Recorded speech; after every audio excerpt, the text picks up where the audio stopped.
Maine. Orchestrated Canadian Mafia romance with new characters and Toronto setting. Orchestrated Canadian Mafia romance with new characters and Toronto setting. Maine. For 11 months, Dario Castellan walked past Maeve Donnelly the way a person walks past a coat rack, and then one cold Tuesday a stranger made her laugh, and the most feared man on the Toronto waterfront forgot every lesson he'd ever taught himself about keeping his face still. Maybe you know that particular ache. Being the one who shows up early, stays late, fixes what nobody noticed was broken, and still gets looked through like a pane of glass somebody forgot to wipe down.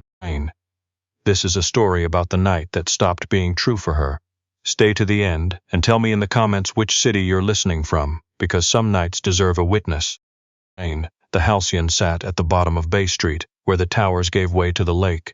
A members-only club with no sign out front, just a brass door and a doorman in a good coat, and a guest list that money alone couldn't buy your way onto. Maeve came in through the service entrance off the laneway every night at 10:15, before the late crowd, when the place still smelled of floor polish and cut lilies instead of cigars and other people's perfume. She ran the overnight desk, reservations, member files, the quiet arithmetic of who owed what and who could never be told no. She was 25 and careful in the way the world teaches certain girls to be careful, the kind who grow up in a house where the rent is always one bad week from impossible and learn to make themselves small enough to fit in the gaps. She wore the same thing most nights, a plain gray blouse and dark trousers, her dark hair pinned up in a knot that never survived past 2 in the morning. There was nothing about her that asked to be looked at. For a long time that had felt like safety. Her desk sat in the back hall, just outside the private office where Dario Castellan ran the parts of his life that had nothing to do with hospitality. On paper he owned freight terminals and a construction firm and half the new glass going up along the lakeshore. Off paper, people lowered their voices when his name came up, and they didn't finish their sentences. He'd inherited the legitimate company from his father, and the rumor went a good deal else besides. Old arrangements, old debts, the kind of business that happened after the streetcars stopped running. Maeve had heard enough in elevators and coat checks to know exactly where to stop listening. She never asked a single question about him. She did something far more dangerous than asking. She paid attention. He was not ugly, which would have made it easier. He was tall in a way that made doorways look like an oversight. Always in dark suits cut so close, they seemed grown rather than tailored, with the stillness of a man who had never in his life needed to hurry. He frightened people without seeming to enjoy it, which she'd decided was rarer and stranger than cruelty. And once, this was the thing she'd never told a soul. She had watched him do something that broke her quietly and for good. It had been the previous spring. A pipe had burst in the kitchen overnight, and one of the dishwashers, an older man named Sully, who'd worked there longer than anyone, had slipped on the wet tile and gone down hard, and the restaurant manager had started talking, fast and low, about liability and immigration paperwork, and whether Sully had been clocked in. Dario had come down the back stairs in a charcoal overcoat, taken one look and crouched beside the man on the filthy floor as though the suit cost nothing. He'd said, "Don't move yet, breathe," in a voice Maeve had never heard him use. Then he'd looked up at the manager with eyes gone flat and said, "He was clocked in. He's always clocked in." By the time the ambulance came, Sully's family was already being driven to the hospital in one of Dario's cars. He didn't wait to be thanked. He went back up the stairs as if kindness were something he had no interest in being caught doing. After that, she noticed too much, that he remembered the names of the people who parked the cars, that he never used charm as a shortcut, and never flirted with the women who leaned across his table, the ones who knew how to make leaning look like an accident, that there was something worn down under all that control. A loneliness he wore like a second finer coat. She had no business seeing any of it, and she saw all of it, and somewhere between Sully on the kitchen floor and watching Dario unmake a lying contractor with 3 soft sentences, she'd made the most useless mistake of her life. She loved him, silently, completely, the way you love weather, knowing it will never love you back. Nobody knew she was very good at not being seen. That Tuesday the lake had thrown a freezing rain at the city all day, the kind that turns King West into a skating rink and makes everybody walk like they're apologizing. Maeve came in soaked to the knee, her cheap umbrella turned inside out somewhere around Front Street and abandoned in a bin. She'd peeled off her wet coat and was rubbing warmth back into her hands at the desk when a voice landed at her shoulder. "You look like you lost a fight with Lake Ontario." She turned. The new sommelier was standing there, the one they'd hired in November, holding 2 paper cups from the all-night place around the corner. Theo Brennan. He was tall and easy, sandy-haired, the sort of man rooms relaxed around without deciding to. He worked the floor, mostly the early service, though lately he'd been finding reasons to drift back toward the office hall that had nothing to do with wine. I didn't order anything, she said. That's the beauty of it. He set 1 cup down by her keyboard. London fog. You drink them on the cold nights. I clocked it. Maeve looked at the cup, then at him. You clocked it. I pay attention. He leaned a hip against the desk, unhurried. How's the dragon tonight? She glanced toward the closed office door before she could stop herself, lowered her voice on pure instinct. I haven't seen him yet. Theo grinned. He walks through this building like he's worried the floor's going to ask him for ID. A laugh got out of her before she decided to allow it. It surprised her more than him. A real one, warm and unguarded, the kind she didn't spend in this building.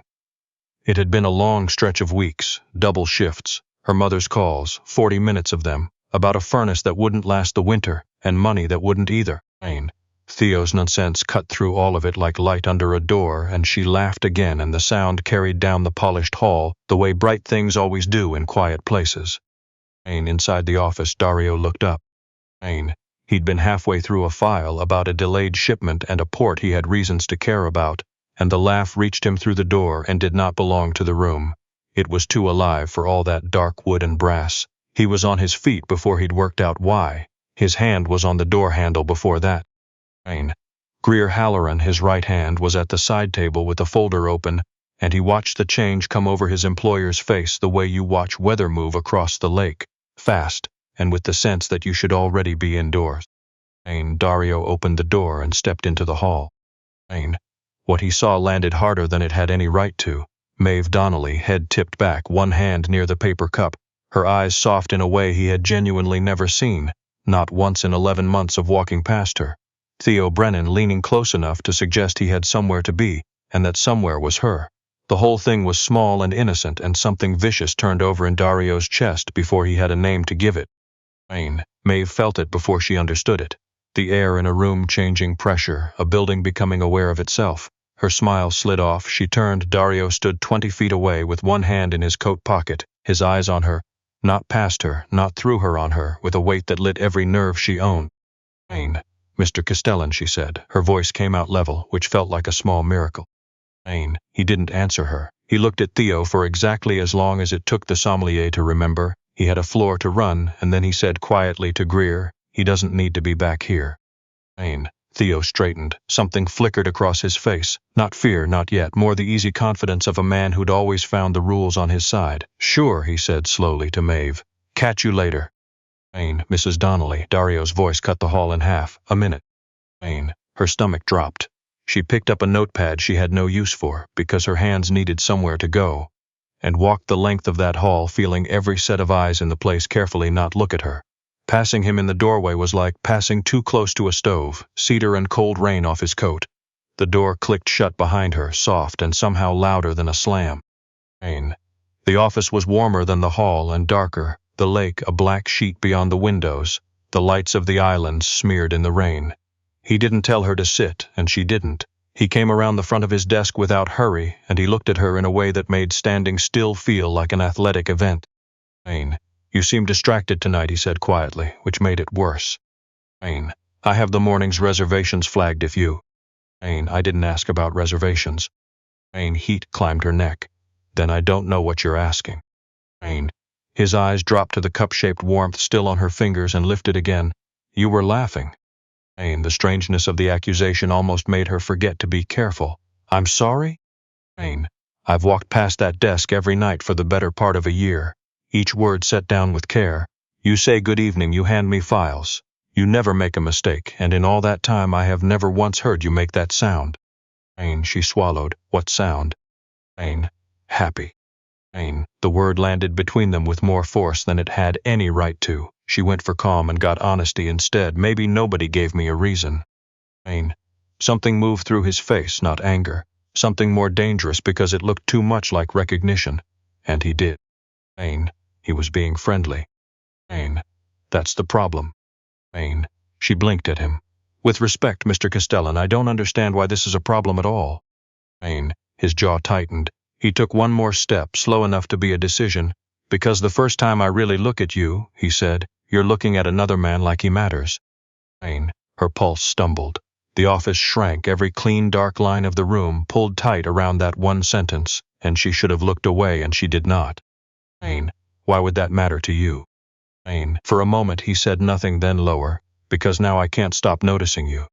Her breath caught hard enough to hurt. He exhaled once through his nose, almost annoyed at himself, and said, You can go.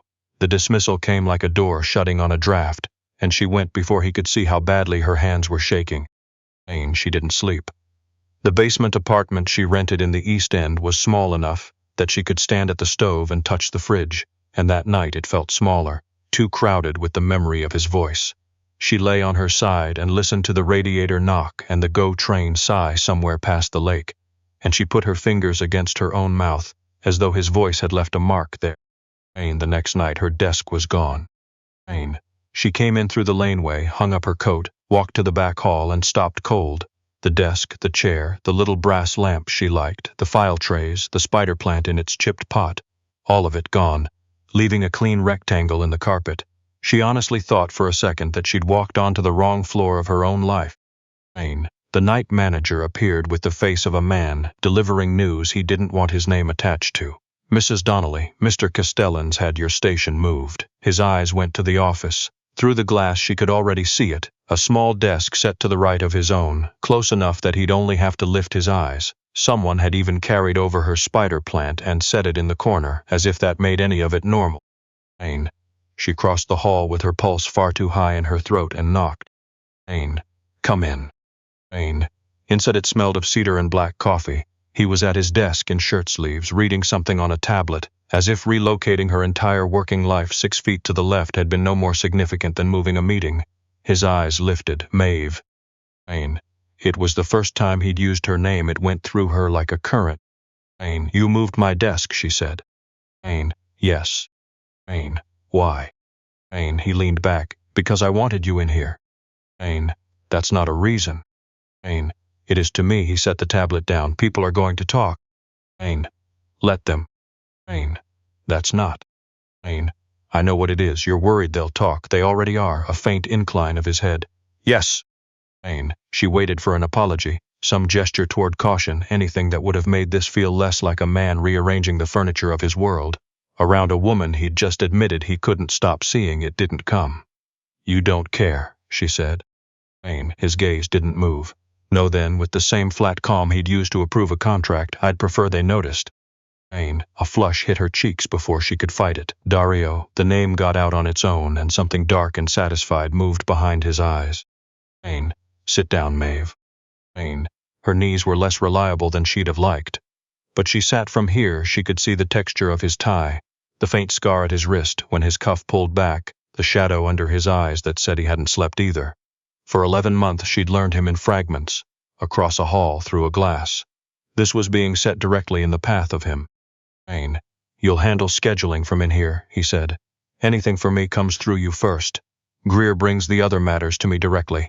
If anyone has a problem with the arrangement, they can bring it to me. He glanced at the files already stacked on her new desk. You had this planned. Yes. Since when? His mouth shifted, not quite a smile. Last night. She thought of going home with her skin, still carrying the strange heat of being seen, lying awake, half convinced she'd imagined most of it. Apparently, she'd imagined far too little. The phone on his desk rang, and he answered it in Italian, and she went still at the change in him, the language rolling out low and old and sharp at the edges, his voice becoming something with weather in it. She caught only tone control, a threat dressed up as a pleasantry. When he hung up, he was the polished man again, and he found her watching. What? Nothing, too fast. A dark brow went up. You were staring. Heat flared in her face. So were you last night. A silence followed that didn't feel empty. Then slowly he leaned back and gave her a look that made her glad she was sitting. Yes, he said, I was. For 3 days, the building itself around the new shape of things, the whispers changed pitch. A junior server who stared too long at the office glass did it exactly once. Maeve worked because there was nothing else to do with her hands, and twice she looked up and caught him looking, and the second time neither of them bothered to pretend they hadn't. On the third night, over a late dinner he'd had sent up to the office. He'd simply told the kitchen in here without asking where she wanted it, and she'd stopped fighting him on the small things. She set down her fork and asked, "How many people do you think have already written a whole story about this in their heads?" "All of them," he said. "And that doesn't bother you?" He took a slow sip of water. "I spent 11 months walking past you. That was the mistake. I'm not going to make a second one by pretending this matters less than it does." "Less than it does," she repeated. "You don't even know what this is." "No." His eyes held hers. "Then why does seeing another man stand close to you make me want him gone from the building?" Her breath caught. For the first time he looked less like a man making controlled decisions and more like a man standing at the edge of something he hadn't decided whether to trust. "You asked the first night why it mattered," he said. "Now you know." "That's not fair." "No, because I've spent a year trying not to feel anything about you." The silence after that was total. The lake moved beyond the glass. He stood and crossed the small space between them with the slow certainty of a man who'd already decided how it ended, and when his hand lifted to the side of her face it was so gentle, so at odds with everything she knew about him, that it nearly came apart in her chest. "I'm going to apologize for something," he said. Her heart was loud enough that she thought he might feel it. "For what?" "For not seeing you sooner." He kissed her, and there was no hesitation borrowed into it, no apology for the damage. Her hand found the front of his shirt and curled into it like it was the one steady thing in the room. When he pulled back, his forehead hovered near hers, both of them breathing harder than the office allowed. "This can't happen here," she whispered. His eyes didn't leave her mouth. It already did. A knock split the moment clean in two. Dario's whole posture shifted in a heartbeat. He stepped back, set his cuffs straight, and by the time he said "come in," he was once more a man capable of going quiet in a boardroom. Greer came in with a tablet and stopped one step inside, his gaze moving from Dario to Maeve, and then very carefully to a point above both their heads. "There's a problem with the lobby cameras," he said, "and Theo Brennan's been back in this hall 3 times tonight. Says he's checking glassware deliveries." Dario's expression cooled by several degrees. "He's not assigned back here." "That was my understanding." Maeve found her voice. "He probably just wanted to be sure I was all right." Dario looked at her a beat too long, then to Greer in. Theo appeared in the doorway, and he read the room. The dinner by the window, the air still charged, whatever even a less observant man would have felt. His face changed. "Maeve, you good?" She opened her mouth, but Dario answered first, and what followed was not loud and was somehow worse for it. By the time Theo left, jaw tight, his last look at her, holding more than concern. The new lines in the room had been drawn so plainly that no one in the building could have missed them. That should have been the worst of it. It wasn't. Greer came back 10 minutes later, carrying no tablet and no folder, only tension. "Someone's been asking questions downstairs," he said. "Not what? Who about Maeve?" The office went silent in a way she'd never heard before. Not the ordinary hush of expensive rooms, something tighter, the quiet of air that's learned there's danger in it and is waiting to see who moves. "What kind of questions?" Dario said. "Name, where she lives, what time her shift ends, whether she takes the GO train or the subway, whether she lives alone." Greer paused. "A man who didn't belong in the front room, paid cash to leave a coat, gave a company name that doesn't exist. We pulled his face off the camera after he left. Nothing clean came back." The blood left Maeve's face. This could just be gossip.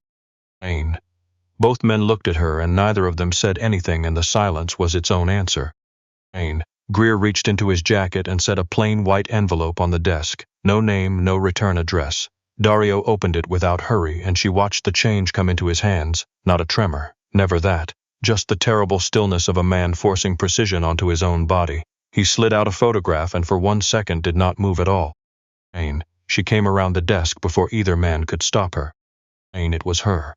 Leaving the laneway door the night before, her gray coat buttoned to the throat, her bag over one shoulder, her breath visible in the cold. The photo had been taken from across the street. Under a lamp she walked past every night without ever once looking up at it, close enough to see her face, to know exactly where she stood and when. "There's a note," Greer said quietly. He didn't hand it over. He read it in the same neutral voice he'd used for a dinner reservation. "Careful men leave careful gaps. We found yours." Maine. The room seemed to draw in around the words. Maeve felt Dario go still before she even turned her head, and she understood, looking at him, that this was not jealousy and not theater. This was the cold knowledge of a man who'd watched what happened to people who became someone's weakness. "Maine, it means somebody noticed," he said. "That you matter to me. In your world that's not enough to act on. In mine it's more than enough." "Maine, who are they?" Maine, his eyes moved to Greer and back. "There's an old crew that moves freight through the same ports I do. Years ago they learned that pressing on me directly costs them, so they went looking for softer ways in. People." His voice didn't change. "And now that's you." Maine. For the first time since Greer walked in, something almost like regret crossed his face. The lake kept moving beyond the glass. Maeve wrapped her arms around herself. "Maine, what happens now?" she said. "Maine, you don't go home tonight." "Maine," she pulled back. "Dario, that's not your decision to make alone." "Maine, it is now." He held up the photo between two fingers. "They know your coat. They know your door. They know which train you take. You want honesty. Here it is. I don't care whether this feels fair. I care whether you wake up tomorrow." He set the photo face down on the desk. "I'll decide what they see, not them." Maine. She should have fought the certainty of that, the ownership underneath it. Instead, she felt the strange, frightening comfort of being inside a sentence. Somebody had already built around her to keep the cold out. Maine. His place was a low limestone building in the annex with no doorman out front and windows you couldn't read from the street, all dark wood and amber light, and one wall of glass that gave onto the bare winter trees. He took off his gloves and set them on a console table, and a woman in her 50s appeared without a sound. Ines, silver in her dark hair, the composed face of someone who ran complicated things without ever raising her voice. "Maeve will be staying," Dario said. "The room next to mine." Nis took it in with a glance so brief it barely registered, and inclined her head. "Of course." Upstairs, the room next to his was larger than Maeve's whole apartment, with a fireplace and clothes already laid out in neutral colors that matched her size closely enough to feel like a quiet invasion. Ines noticed her looking. "I had a shop send options," she said. "Mr. Castellan dislikes delay." "Of course he did." Later, after she'd showered and changed into a soft sweater that wasn't hers, she found him in the kitchen with a file open on the counter. Photos, a marked-up map of the Portlands, names. He looked up the second she came in. Some men had to work to make a room feel charged. He never did. "You ate?" he asked. "A little." He nodded at a covered plate. "Eat more." She almost argued on reflex, then sat instead. He took calls in a low voice while she pushed pasta around a plate she couldn't taste, and one conversation slid into Italian and darkened the room without any change in volume. When he hung up, the plate had gone cold. "How much of your life sounds like that?" she said. He looked at her, one hand flat on the marble. "Too much." The honesty caught her off guard. He came around the counter and stopped in front of her chair. "You should sleep." She tipped her head back. "Are you doing all this because of me?"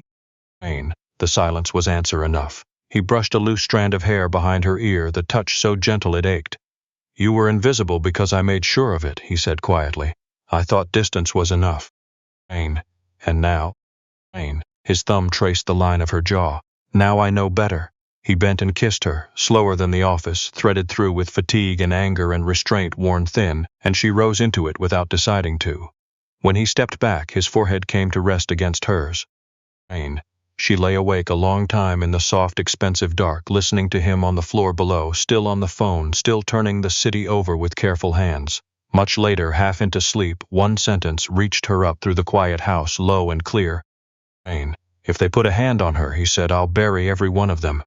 The words went with her into sleep and stayed like the echo of a storm moving just past the walls. It came 2 nights later.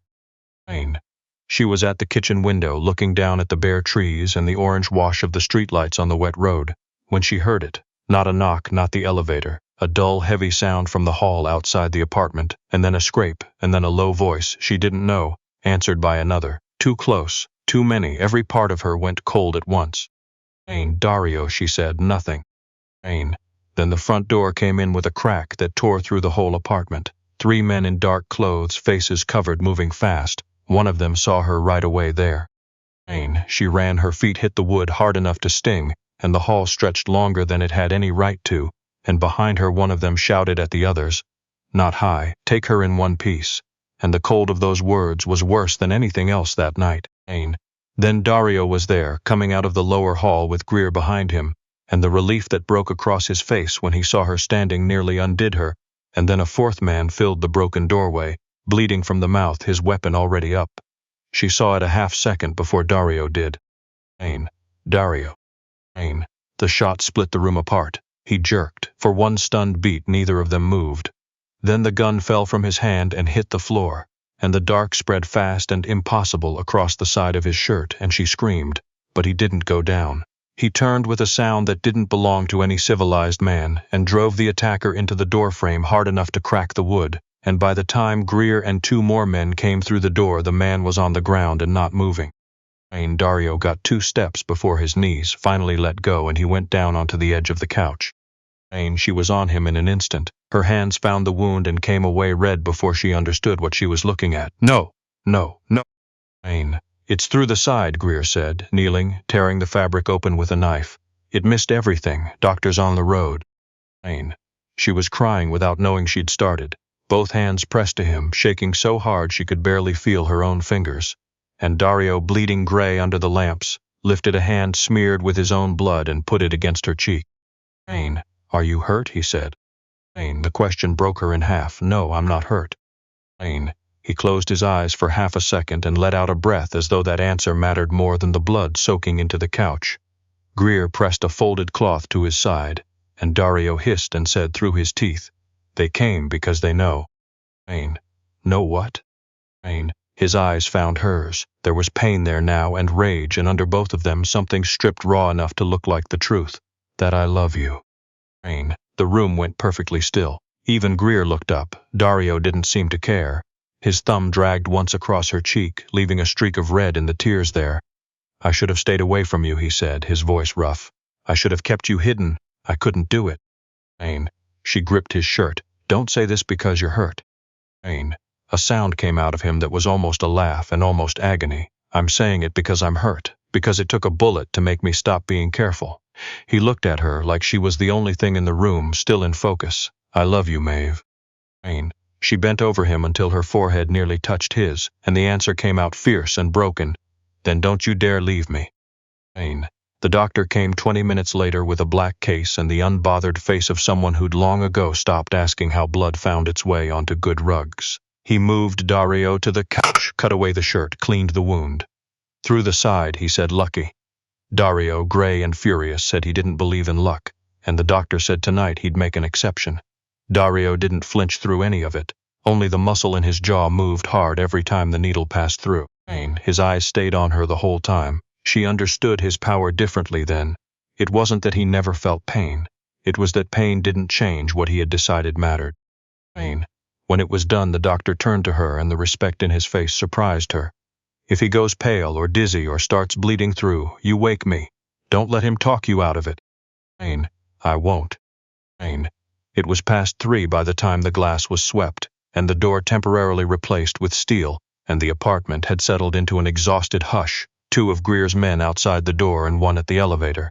Maeve found Dario still on the couch, refusing to be moved upstairs, and she knelt beside him and pulled the folded blanket up over him, careful of the bandaged side. The smallness of it nearly undid her, that after everything, this was what they had now. Straightening a blanket, and being allowed inside the ordinary edges of him.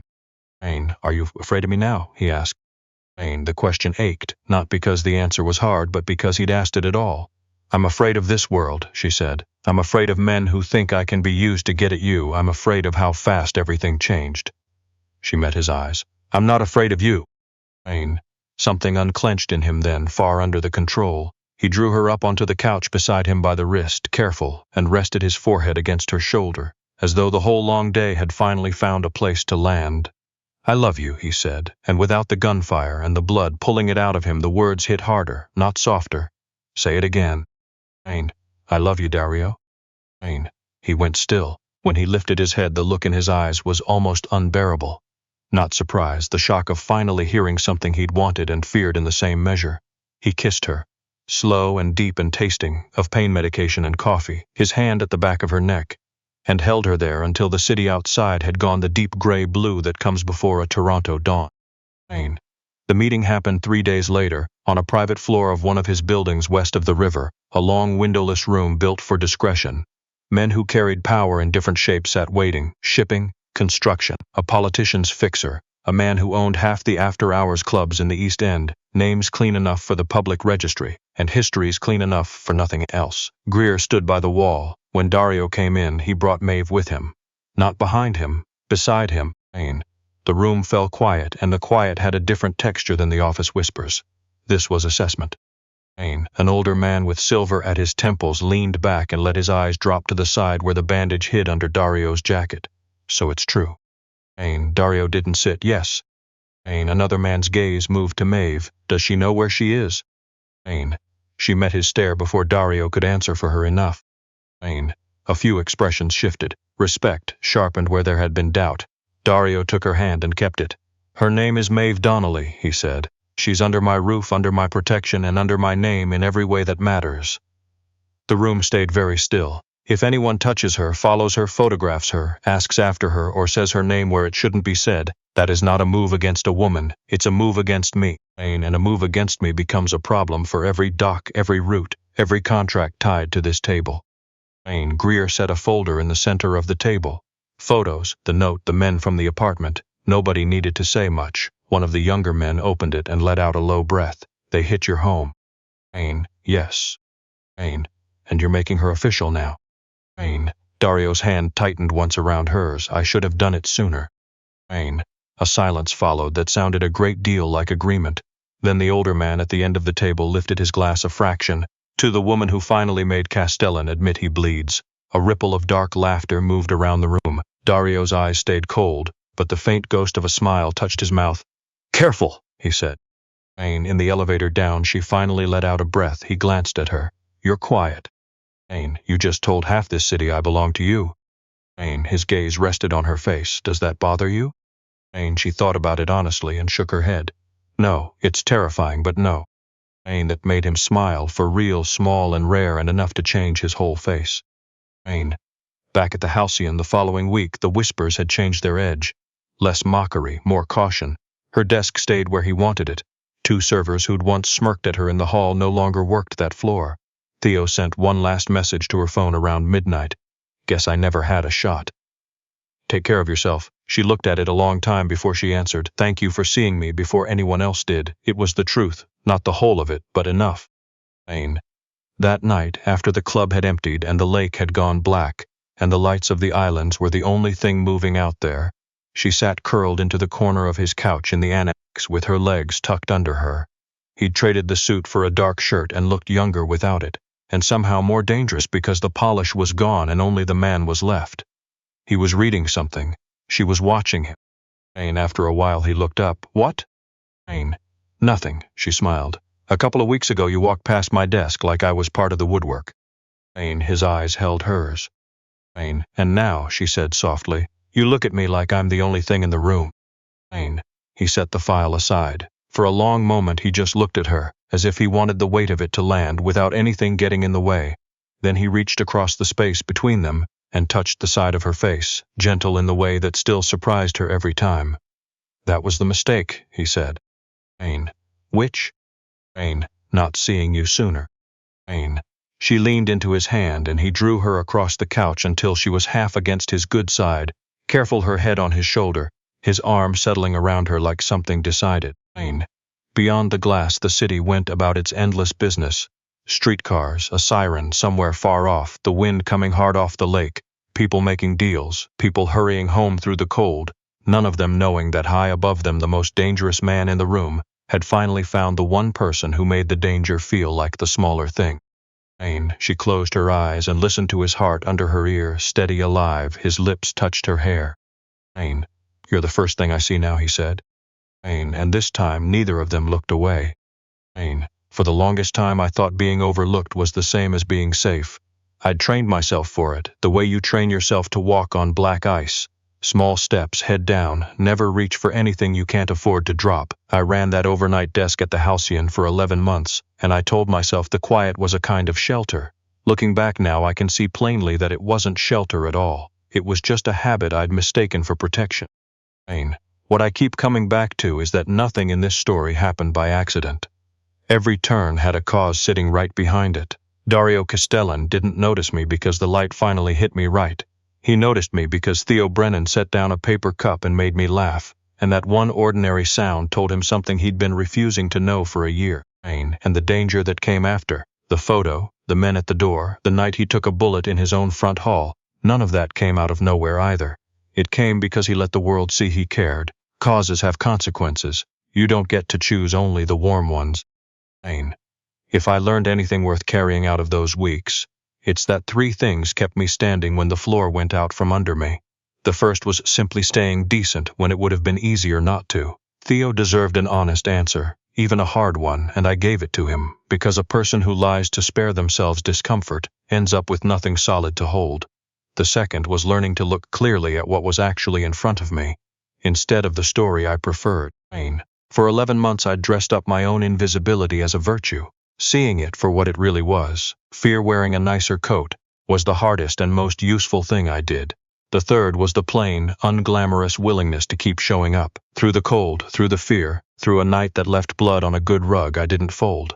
I held pressure on a wound with shaking hands and I did not let go.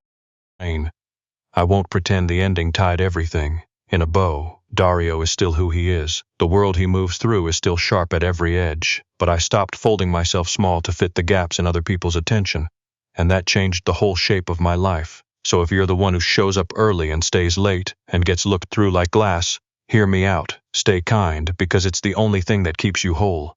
See yourself honestly, because nobody else will do it for you. And keep showing up, especially on the nights it would be easier to disappear.